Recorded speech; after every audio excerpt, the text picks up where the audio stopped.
एक समय की बात है, एक नगर में एक साहूकारनी रहा करती थी। उसके 7 लड़के थे।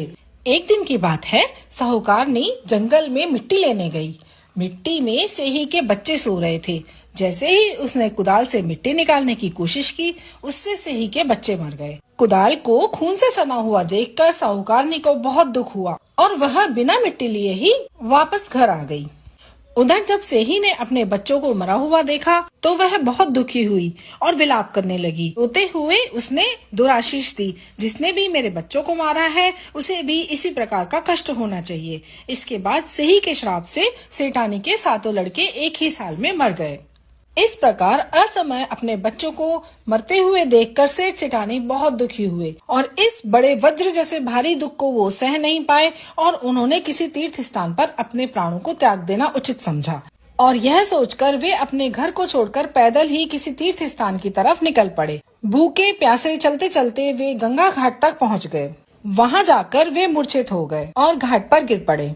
उनकी यह दशा देखकर करुणामयी माँ अहोई ने उनको मृत्यु से बचाने के लिए उनके पापों का अंत करना चाहा और इस अवसर पर आकाशवाणी हुई कि हे सेठ, तेरी सेठानी ने मिट्टी खोदते समय ध्यान न देकर सेही के बच्चों को मार दिया था। उसके कारण तुम्हें अपने बच्चों का दुख देखना पड़ा।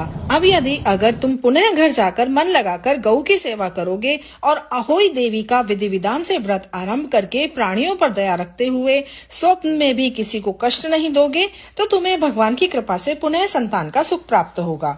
इस प्रकार की आकाशवाणी सुनकर सेठ सेठानी के मन में धीरज आया। वे माँ अहोई का स्मरण करते हुए अपने घर को चले आए। इसके बाद श्रद्धा भक्ति से अहोई माता के व्रत के साथ साथ गौ माता की सेवा करना भी प्रारंभ कर दिया। उन्होंने सब जीवों पर दया भाव रखते हुए क्रोध और द्वेष का हमेशा के लिए परित्याग कर दिया।